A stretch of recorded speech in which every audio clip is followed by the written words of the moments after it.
Thanks for tuning in to 101.3 BKMG The Farce, coming to you live from separate places, pre-recorded. Now presenting The Bane and Mickey Show.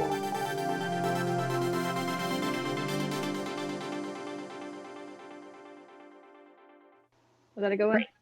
That was good. No, you can go on just for safeties. Oh, so Shay only gets to clap once? I see how it is. No, we just clap. No, it's fine. No, I get it. It's fine. Okay. Cool. Well, hello and welcome. And it's the podcast. It is. Oh my God, you're really loud in my ears. Well, then you should turn down your volume. Donezo. Welcome back, everybody. Today we are doing a topic rather than a film. We have brought with us a very special guest, Shay LaPierre. Hello. Pow. Shay is another one of our film buddies. Who would have thought that we had more than two? That weren't our teachers. Right. Yeah, Shay, do you want to introduce yourself? Tell us a little bit about yourself. I don't know. Yeah. So, I'm Shay. I went to these two dorks at college at Central Washington University, just graduated. So now I'm, living the life. Working as a freelance cinematographer and editor right now. So, just kind of being creative as much as possible, trying to work on some personal projects. They're going, but you only do so much right now. Yeah. Right. Yeah. It's all about that. It's all about the devising stage right now. Yeah. It's all pre-pro. Definitely, which is great. I mean, it's the most important part, but man, you just want to skip it and just get to the nitty gritty and have some fun. Right. Well, I wonder if this was planned, like it's a secret coup from film people, so they make them do pre-production, so they don't just skip over it. Oh, that makes sense. That's my new theory. That's smart. Yeah. Well, before we get too far into it, we usually start with a discussion of if we've seen anything good recently. Have you been watching anything in your downtime? The only thing that I've been glued to was The Mandalorian. Ever since that, I haven't been able to watch anything else. That's the best. Very good. One of my favorites. If you haven't checked it out, you should check out WandaVision. I've actually started the first 2 episodes. Is the third one up yet? Yes, it was out last Friday, and then another one on this upcoming Friday. Oh, okay. Yeah, I still don't really know how to feel about that one because I don't know a whole lot about the Marvel universe. I never really cared for the movies because they're all the same, so I just get bored. Yeah, but this one looks promising, but it's very confusing. I have no idea what's going on. So it's gonna be interesting. I'm waiting for the ball to drop. It's gonna be good. Yeah. Gavin, have you seen anything recently? I've just been watching Criminal Minds and old Smallville episodes. Okay. Which is really weird because Allison Mack is fucking bananas. But Tom Welling is so pretty, I can't help it. Yeah. Wait, are you rewatching Criminal Minds or watching it for the first time? I'm on the second to last season. Okay. Fun. Good stuff. It's not the same. Not without Morgan and... Yeah. That's really the only one. This is back, so... So it's fine. I haven't watched any, new TV or movies, but I rewatched Deadpool because they were both on Hulu, so... I watched the first one and the second one. The amount of cameos in the second one is great. And it's all based on that one line where he talks about not being able to get the X-Men, and then they get the X-Men, and then they just throw in a bunch of other cameos. Amazing. I was watching an interview with Evan Peters where he talked about that, and he talked about how there's 15 other takes of them doing really stupid dumb shit in the background, partying and stuff. for that one shot of them just in the background. He's like, yeah, but they decided to do the dumb one where they just close the door. I mean, that's the best one. It is the best one. I'm like, yeah, just get everyone together for a day, give them some crafty, and they all get paid, you know. Anyways, cool. Well, Shay, you are probably our one graduated friend who has done the most outside of school since graduating. I mean, it's hard to find jobs as a young creative, especially even more depending so on now. right, especially depending where you live and where you're based, and if you're more like commercial or if you want to do film or if you're about that Hollywood scene, blah blah blah. But you're still in Washington, and you've just kind of been working around. You've done some like commercial stuff and corporate things. I've done some, but, yeah. Yeah, but you've also worked on a couple, like, was it last year that we worked on that film with those graduates that came back to Ellensburg? What was it called? It was,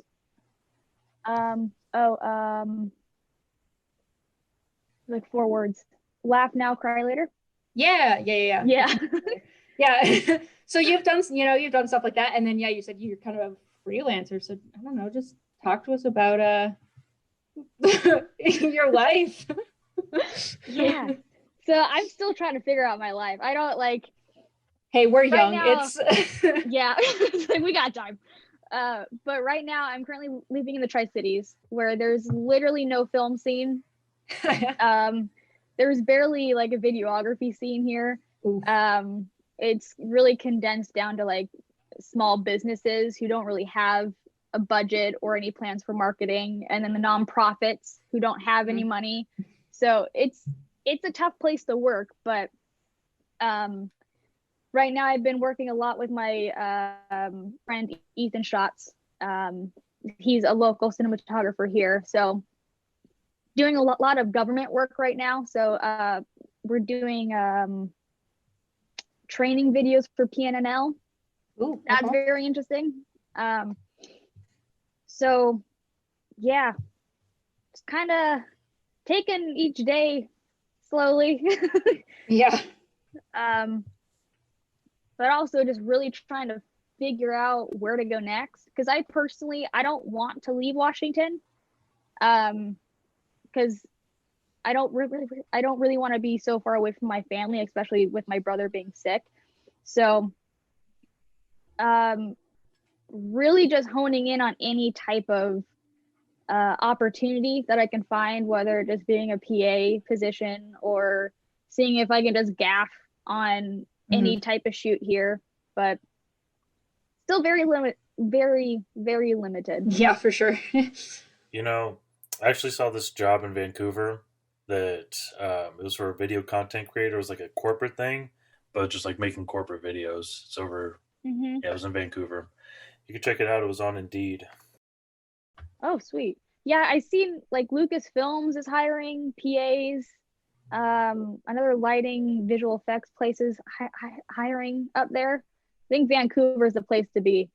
Right. Yeah, Vancouver's a good place, especially if you're working out of Washington and you would rather, like, Seattle is where all the corporate stuff is. So if you're into that corporate stuff, great, go to Seattle. But if you're not, then like it's kind of Vancouver or like the East Coast, like go down to Georgia, or New Mexico, like unless you want to go to Hollywood. But yeah, it's kind of the vibe there. But you, so you've done some freelance stuff, done some short film things, a lot of local things. You were working with Nick on a project earlier, a documentary kind of thing. We were working on this series called State of Omission. Basically, just the goal was to really talk about subjects that really make Americans uncomfortable. Our first kind of one taboo. was just really, basically. Our first one was about the Black Lives Matter, which isn't really becoming that uncomfortable to talk about. because it's been so vocal, which is fantastic. But really focusing on it in Ellensburg, which it's a big problem there. But COVID, of course, postponed it. And then we were also having issues with funding because we were finding that with COVID, not a whole lot of people wanted to invest in it, which I can understand, but really sucks. It hit the motivation really hard, especially with my buddy Nick. But we'll get through it. Eventually we'll get to it. Yeah, it's so many things have been, had to be put on hold and stuff. So you're not like, you haven't like thrown it away. You're going to come back to it time willing and stuff. Mm-hmm. Definitely. Yeah. Cool. Yeah. Right now is kind of the limbo period for all projects and things. Yeah. I was lucky to be able to work on one short film in November, I think it was, right before things got really bad. It was called Fresh Perspectives. I was the first AC and gaffer on that one. And I think it was for the road competition. Okay. Around that time. Unfortunately, we didn't win, but it's still gonna make we got sense. a good film out of it. It was super fun. I got to work with new people. The writer director was like Kimberly Kessler and Aaron Huxon. I think I said their names right. Very talented writers and directors. So you're in Tri-Cities and you've done stuff in Ellensburg. Do you give yourself distance to travel through the state more, or are you kind of just east side focused, or like definitely would love to travel. Prefer if it weren't pandemic times, obviously. The east side, I personally am not a huge fan of it outside of just work. That's fair. It's just I love small mountain towns. Yeah. But work's nowhere near that area. So I gotta find a good job to where I can actually live in a small town like that. But yeah, if I have the option to travel around the state, I'm taking it. Like yeah. How do you for listeners and those out there that are in, just graduated or starting or gonna be graduating, how do you find these jobs? Like how did you find this team for the road competition, or how did you find the Laugh Now Cry Later team? Like how do you get yourself out there, and how do you find these positions when people are looking for them? Yeah, so the one thing I really learned through college was that this industry is built off of connections and a lot of luck. And that was basically how I got them. A lot of it was specifically with Laugh Now Cry Later, just what's the phrase? Okay, I don't remember the phrase, but I was serendipitous. I was there at the right time. Right, yeah. Convenience? One of our convenience? No. Convenient. Serendipitous? No. That's a fancy word, Gavin. Thank you. I like it though. But it was just with Laugh Now Cry Later, I think one of our professors got an email and just asked around if we wanted to be a part of it. I'm like, hell yeah. I mean, kind of it was in the summer too, so it was kind of like she knew who was in town. Still, kind of. Mm-hmm. And a lot of it, like even in high school, because I took like a class at a trade school called Tri-Tech here in the Tri-Cities. So I got to learn video and film stuff, not a whole lot, before college. So what I learned there was always take any opportunity that comes to you, even though it might not last. If it's not something that you really want to be doing with your life, you at least can try it out and see how it goes. Nothing solid. So going into college, I just wanted to do everything, which you did everything. I did everything, and I felt it by the time I graduated. it took some time to really get like the mental health back into check, because I ran myself into the ground. But to young students who want to get into this industry, just keep looking. Try to find the opportunities, like Indeed. That's a great place to start. Also, I've been looking into unions, because my goal is to be a cinematographer. So I need to get into like the local 600. How am I going to do that? I got to get onto a union gig as a PA first in the camera department. So figuring out where you want to go and then trying to find ways to get there, which is going to be difficult, because you got to be, you have to, well, for me, going back to the whole union thing, I need to get onto a union set. Most of the time, union sets, they already hire everyone. So here comes the luck. Like, I gotta find a way to get onto a set. So yeah, just keep looking. Don't give up, because if it's gonna take some time to get where you want to be. Right. And that's something I keep reminding myself, because I take I really take it out on myself if I'm not where I want to be in life. Like, I'm not exactly where I want to be in my career right now, so I'm gonna verbally abuse myself about it. But always reminding yourself that it's gonna take a lot of time to get where you need to be. So just keep looking and make connections. Reach out to people. If you find someone, an independent creator who you really like, their work style or like their writing or their cinematography, try to reach out to them. I mean, the worst they can do is say, is not reply. So that's what I would say. Yeah. That's what I try to do, at least. Yeah, I would say that constant reminder. I mean, I always have to tell myself, like, I'm only 23. Like, I'm not, I still have time. And like, I think Gavin and I talked about this once. Like, it's really hard. The media always shoves down your throats, like, all these young, successful artists and creatives. And so you just have to remind yourself that, like, you're still young and you still have time, and you're not, it takes a moment. So yeah, you have to just kind of have that will mental capacity. Yeah. But yeah, no, I mean, I agree with, connections are a really big one.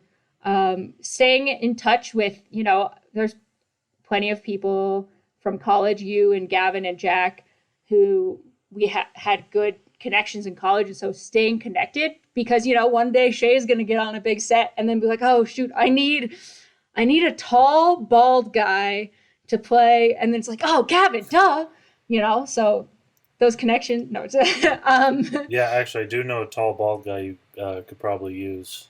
Have you ever heard of Vin Diesel? From such films as The Iron Giant. Right. I don't know. He's kind of indie, so like not a lot of people know about him, but I've heard of him, I think. But yeah, like staying in touch with professors is good too. And just seeing, like, picking their brains, like, oh, what are you up to? What have you been doing? This is what I've been up to. This is what I'm doing. They're also just, they're good friends, and they want to know how you've been doing since you finished school. I would say also, Indeed and unions. There's also a bunch of like Facebook groups, if you're into Facebook or on Facebook, that are local filmmaker things, like Pacific Northwest based, if you're in that area, and sometimes people are just like, hey, I need a PA for the day. Some of them are not always paid, because a lot of indie filmmakers have really low budgets, and so sometimes it's just like, hey, we need someone to volunteer. But you do sometimes find paid gigs too, and sometimes they can pay like union level pay. Sometimes they can't, but you take what you can, and that's also just, you got to get those credits and that experience too, so that you can build up your portfolio. And then when that time comes along where someone from the union is like, yo, we need a person, and our other person fell out. Slap that What's your juicy folder portfolio right on their like? table. Yeah. Exactly. Yeah. But it's just gotta keep at it. So you're mainly a cinematographer. That's kind of what you like strive for. What kind of got you into that? Or I don't know, what do you like about cinematography? That's a big question. I always ask myself that too. It is a really big question. And you think I know. I think it's really just the excitement of seeing a story unfold through just the visuals. Like the fact that you could tell a story just without any words, just with a camera and some lighting, like it speaks volume. And I think that's why it keeps drawing. That's why I'm drawn to it so much.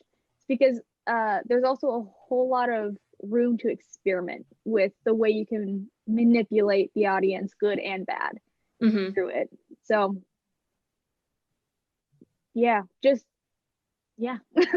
all those little things you learn of, like, if you angle it this way it means this, or like you can create shapes in your framing and stuff and it'll give the audience a certain feeling. There's like all this kind of like psychological stuff in a way that's so visually connected that you never really think about until you study something like cinematography, and that's what you're trying to do. So it's fascinating for sure. Yeah, it really is. Like, kind of wish I took psychology in college just so I could like enhance it just a little bit more and really screw with the audience if I need to. Psychology. Go find a cheap like online class that you could just Actually, I don't know how much you like or Batman, master class or something. But I have a Batman psychology book.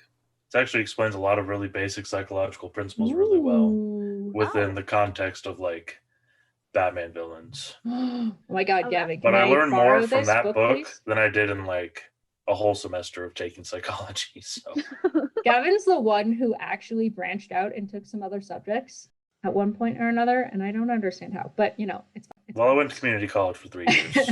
That's how. You've also written and directed some of your own, shorts and stuff. I think mainly I remember some of your like capstones at school, but is that something you're still interested in looking into, or are you kind of like drawn away from it now to really focus on cinematography? I'm kind of half and half, because I mean, I do love directing and writing, but I also know my strengths and weaknesses, especially when it comes to writing.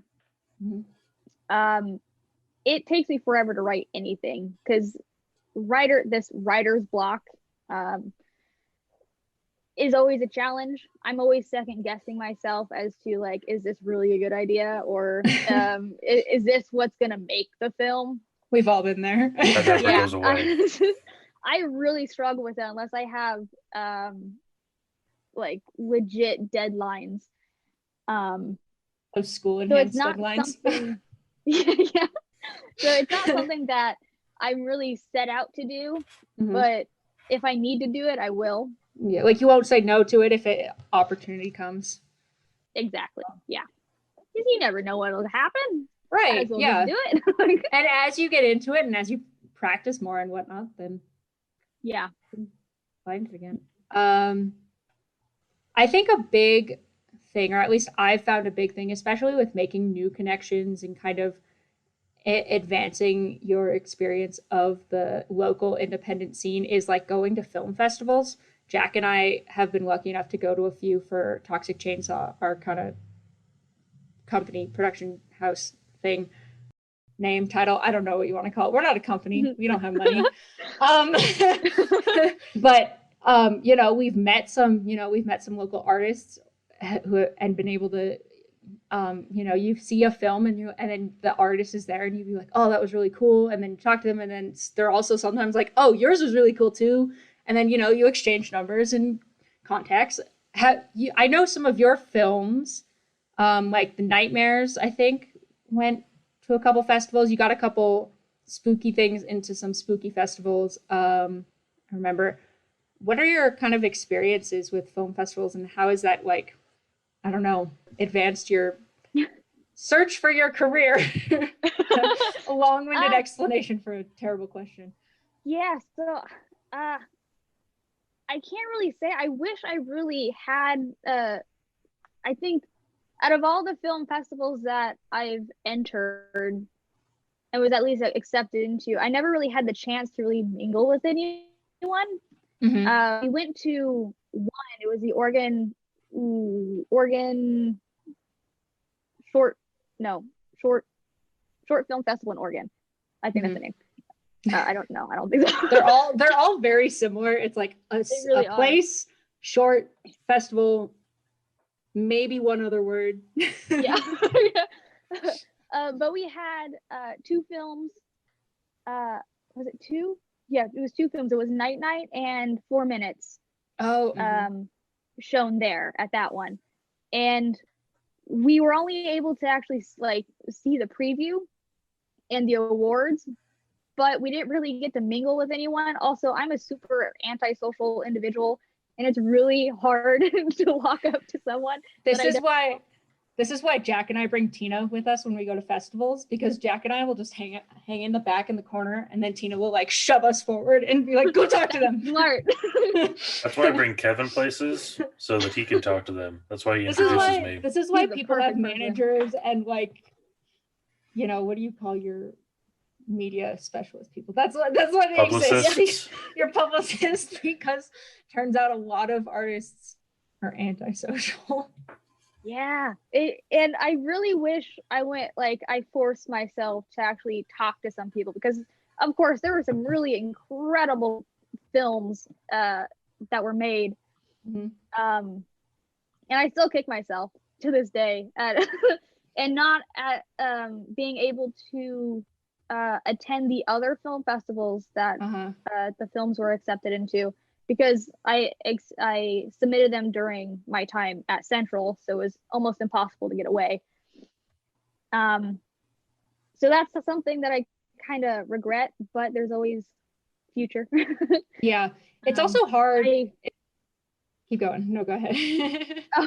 I was gonna say my last capstone. It was accepted into the Port Orchard Film Festival. That's actually showing this weekend. Ooh. And I won't be able to go because are they doing online though? Yeah, great, but yeah, that's great that a few festivals have been able to do kind of that online sort of thing to at least still honor the participants and whatnot and kind of make it more accessible. Especially, I was gonna say, it's hard to, like, you can submit to local festivals, and that could be just in the state, or that could be Pacific Northwest, so Oregon, Idaho, or it could be, you know, through the whole, you know, national, or you can submit to global festivals. But it is really hard to travel to those places, especially like if you're trying to make it a day trip and then you've got a certain time limit to go down there and then be there for the festival and then leave before you're driving at 3 a.m. You know, definitely done that. Or, you know, it's hard to find, like, luckily Jack and I went to one once where like my cousin lived like a half hour away, so we stayed the night and then drove back. But it's, you know, it's hard to do that for sure. So unfortunately that's the you know, but yeah, it's great that, I mean, perk of COVID is that online festivals make it accessible to to folks, because then you don't have to travel. You can just go from your living room or something. Don't go far. You don't have to wear pants. It's like being an anchor. No one knows, you know. Just don't get up if your camera is on.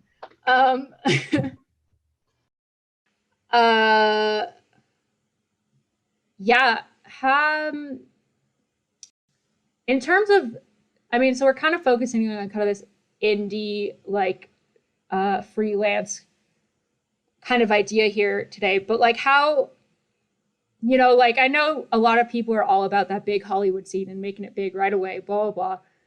But there is something unique and kind of preserved about having like a small audience, or like submitting to these smaller festivals. But like, how can you I guess, encourage yourself that that's a good thing instead of just being like, oh, it just made it to a little festival in my hometown. Yay. So, you know, Yeah. like, you know, why are, from your perspective or your experience, why are these small kind of independent films just as good as like a big production company film, you know?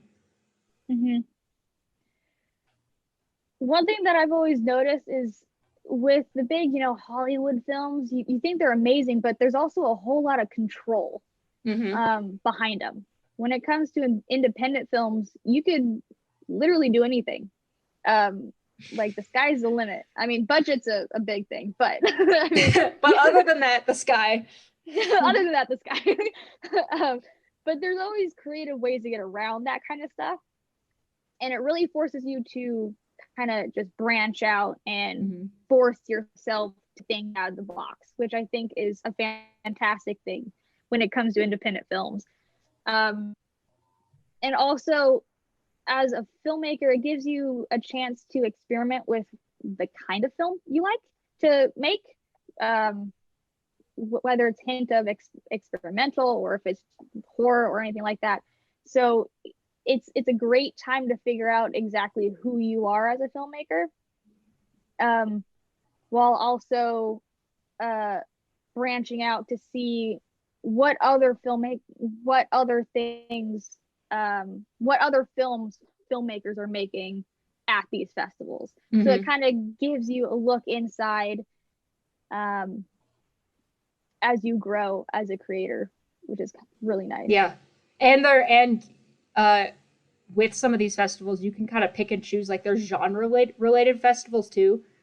So if you're only wanting to see what kind of horror experimental stuff people are making, you know, if you are able to go to a festival like that, then it kind of narrows it down. Whereas, like, I don't know, if you went to like Sundance or something, there's like 50 bajillion gazillion genres.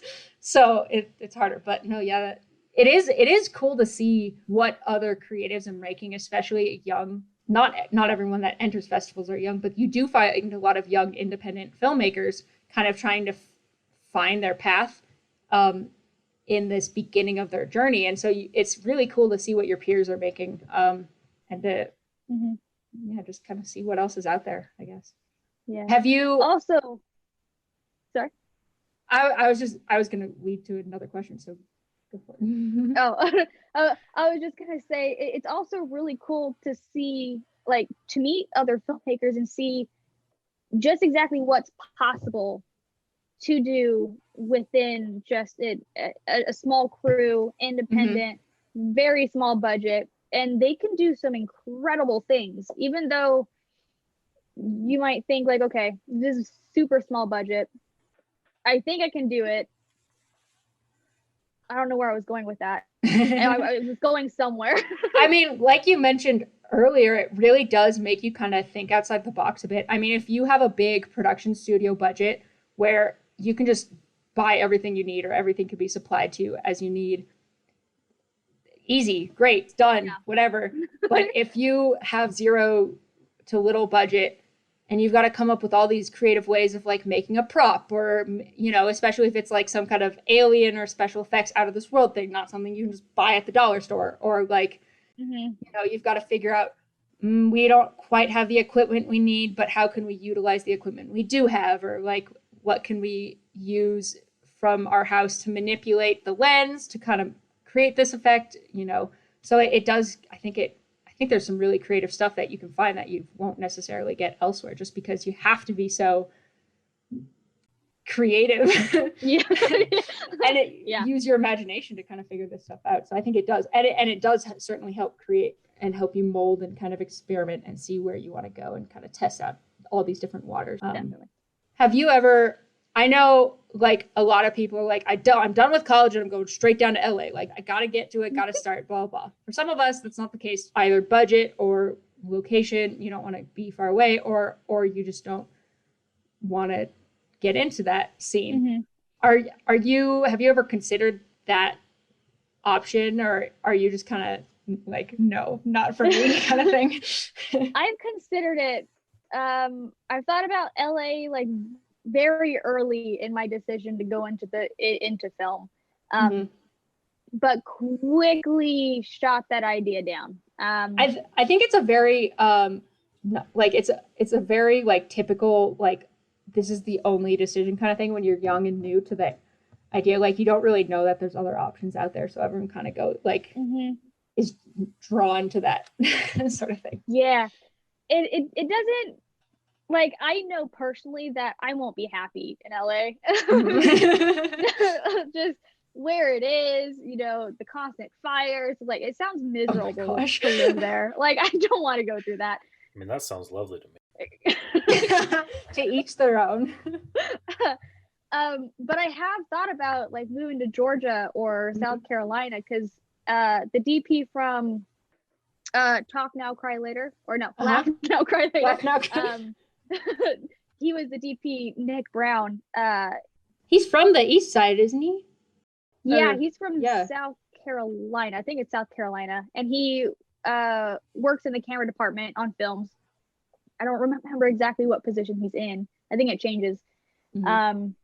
But I was getting some advice to him, and he's like, the best way to get on sets like what he's doing now is to move to where the work is. Yeah. And I've thought about it, it's like, I don't want to move. Like, no one enjoys moving. I like, especially across country. It's like, I don't know if I'll like it there, you know. It's expensive. It's very expensive. And also it's like, I don't know if anything's really going to work out. Like, I need to find a job to support myself until I can even get into film. But then there's that problem, if I'm in like a normal job, like work in a restaurant, will I have time to even take up those opportunities? Right. So it gets complicated. Yeah. So I think now it's just really like something I've learned from Patrick, our professor, is that the best way to get where you want is to just create now as much as you can and see where it takes you. And so far that's worked for me.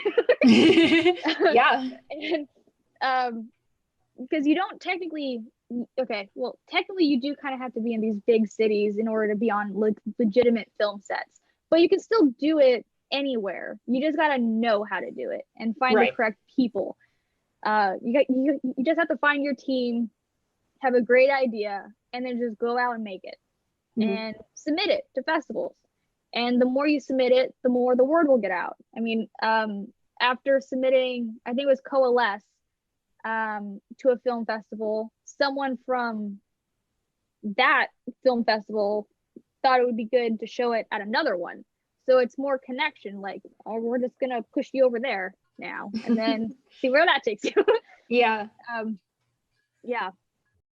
It is very much about taking what you have now and turning that into what you want it to be. I mean, everyone's always like, oh, I don't have the equipment or whatever. Everyone has a camera phone or a smartphone, which has every smartphone at this point shoots in 4K. Not that you have to have anything in 4K. Like the only reason to have 4K is if you want to push in or do any digital effects or premiere it on a giant screen. But 1080, you can get past it. But it's like, you can take these small things you have and just create and go for it and do whatever. Just, find the people around you. There are plenty of people everywhere who are in the industry or in the kind of creative area. And so you just have to find them. Like, we're all hiding though. To be honest. Yeah. Like, none of us are outside being vocal about it. So that is hard. But no, certainly, like, I myself I don't think I could also go down to California or LA. I just don't really like the land area, and like the scene is just not the best, and you're kind of only stuck in the production company route, which again gives you very little control. But I've also thought about, I would love to move over to the east side, specifically Georgia, or everyone's kind of moving to New Mexico now because of tax laws and stuff. But You know, Hey, that's where tax laws. I know, right? Good and bad. But like, you know, that's where the work is. And so, yeah, going over there and just making it work, but trying to find that balance and that staying out of that inevitable. If I need to support myself, but then I don't have time. But then, you know, it is hard for sure. But it's also, yeah, we're young and we have time to kind of figure ourselves out and whatnot. Definitely. Yeah.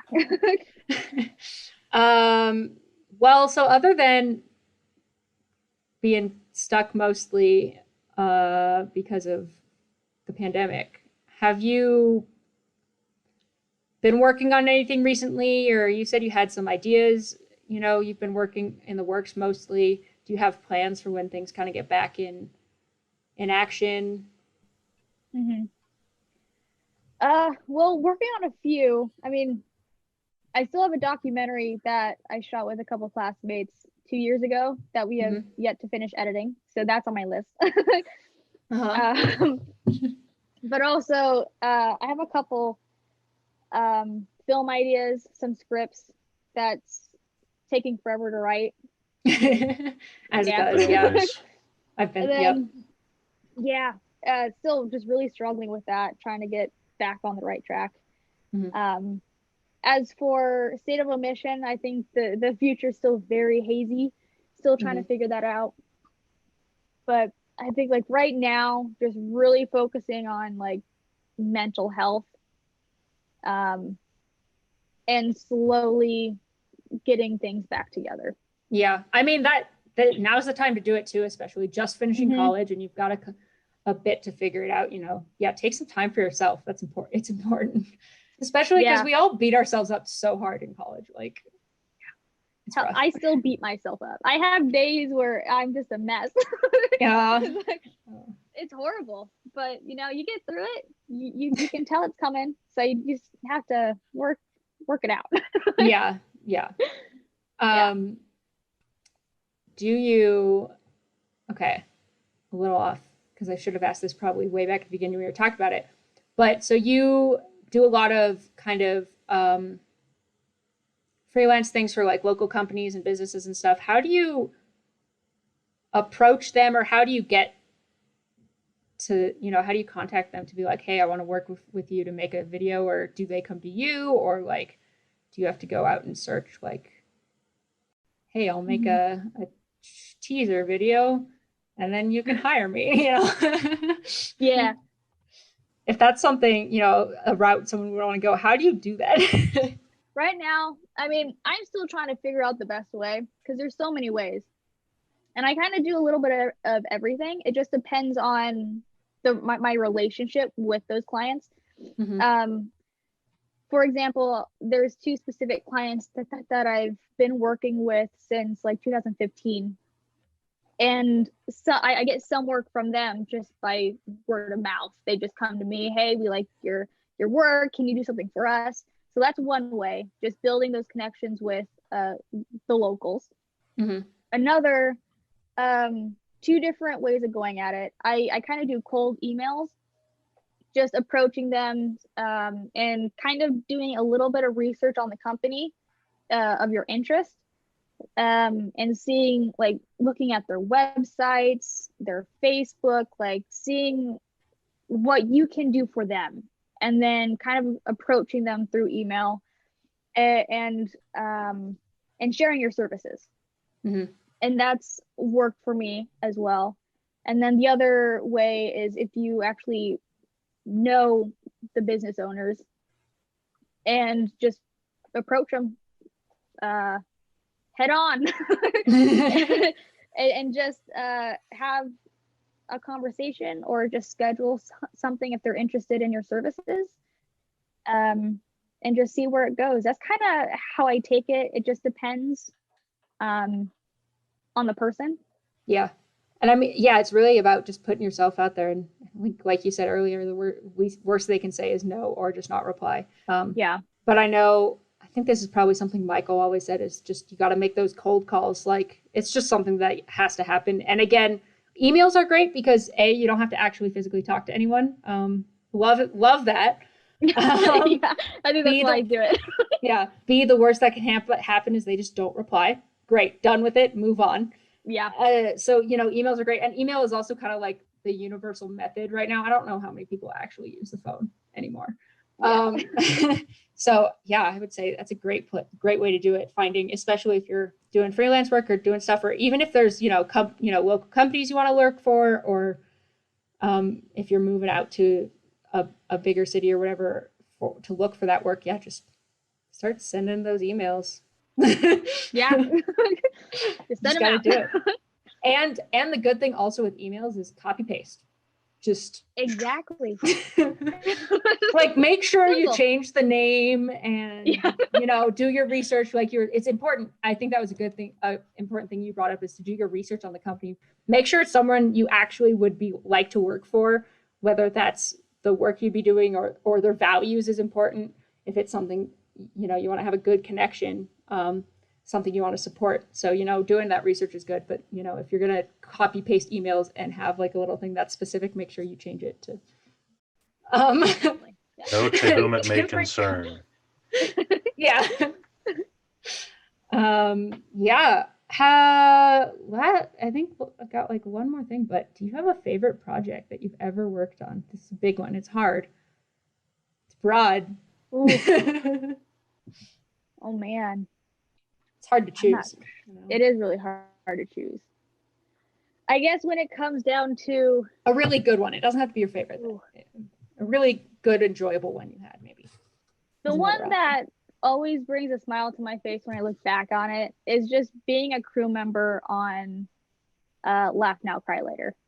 Getting to work with you and also Harrison and Sonova, like the friendship and whatnot, like it was just really nice to be able to go to a set with the family and really just have fun and learn a lot. I learned so much on that set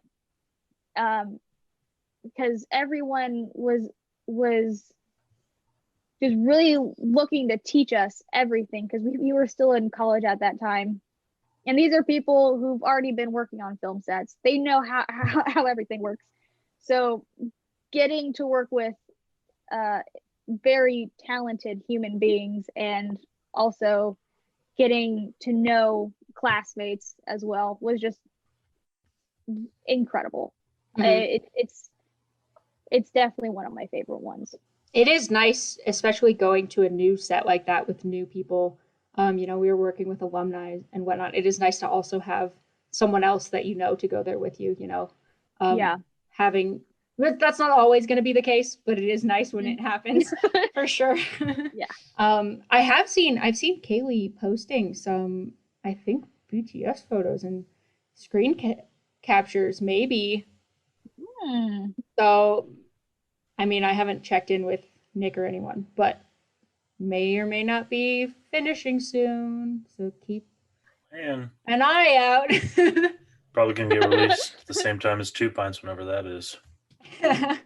in the nether on this day. Yeah. Cool. Well, yeah, I don't know. Do you have anything else you want to say about your work, yourself, the industry? Trying to make it. Just hang in there. It'll happen. Just gotta trust yourself. Yeah. And know that you have time. Exactly. Yeah. Cool. Well, we usually at the end of every podcast play a game called Random Topic Time because we have a bunch of random topics from a box. Would you like to play with us? Sure. Okay. I don't know how well it'll be, but sure. It's really easy. It's really easy. Pretty much what we're doing now, but it's like the grapes have seeds, and that's the whole thing. Let me just talk about it. Okay. Okay. Oh, I forgot to ask you to choose colors, but anyways. Well, here. Okay. This is a good warm-up. What looks delicious but tastes terrible? Kale. Oh, that's an interesting one. It's orange chicken. Like, yeah. I want to say like an eggplant because like I don't know. It looks like a cucumber, eggplant. So it would be fresh and kind of, but I don't know. Eggplant's good. What's wrong with you? I don't think we can be friends anymore. Okay, Gavin, that's fine. We'll branch our ways. We'll have the Bane show and the Mickey show. It's fine. All right, I call releasing on Fridays. Okay, I get Wednesdays. This is how you... I have one that I found off of Twitter because I thought it would be interesting. So I wanted to ask you this. Name a movie, but replace every character except one of them with the Muppets. My example is that I would do National Treasure, and everyone would be Muppets except for Nick Cage. I feel like that's how he already acts in the movie, though. Like, he just is working with a bunch of Muppets. And he's the only sane one. But imagine the bad guy as just a Muppet. You know, there's always those movies with the bad guy being, I don't know. It's great. Anyway. I always imagine the bad guy as a Muppet. What about Taken? But everyone is a Muppet except for Liam Neeson. That would be a good one. I can see Liam Neeson acting with a bunch of Muppets. Die Hard, where everybody's a Muppet except for Hans Gruber. Ooh. you have like Kermit playing what's his name? Hi ho, Hans Gruber. Like Bruce Willis is replaced. Yippee-ki-yay, motherfucker. It's limitless. It's great. Okay, we'll do one more from our box. It's a shoe box of random things. Shay, do you have a preference between pink, yellow, and blue? Say that again? Do you have a preference between pink, yellow, and blue? These are the colors of our sticky notes. Do blue. Okay.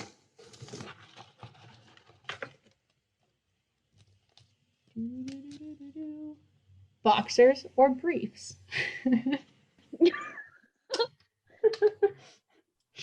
As in like Mike Tyson or a briefcase? Sure, yeah. I prefer attaches. Attache. Disappointed in you, Kendall. That was even your movie. Okay. I found another blue one. Okay, ready? Sometimes we get really bad lame ones. Okay. Hot new jam or cold old jelly? Preference? Hot new jam. It's easier to spread. Hot new jam. Although I did like the cold old jelly rebrand, but hot new jam is pretty Though maybe we should start a rival improv group called Cold Old Jelly. Cold Old Jelly. Well, they used that for something though. I don't remember what it was for, but they used it for something. Well, you don't remember, so it doesn't count. Ooh, okay. Might have to talk to Elisa about this. All right. I don't think they stand a chance. We're all seasoned improvisers. What's go down. What's a third alternative? A third alternative. Contemporary? No, wait. Hot. Warm. Milk. Lukewarm. Contemporary. Marmalade. What? That's like the in-between. The lukewarm contemporary marmalade. You just go with warm contemporary marmalade. Sure. That way it's still 3 words. Come on, Kendall, think it through. Lukewarm is 1 word. Lukewarm has 2 syllables, words, no? But it's 1 word.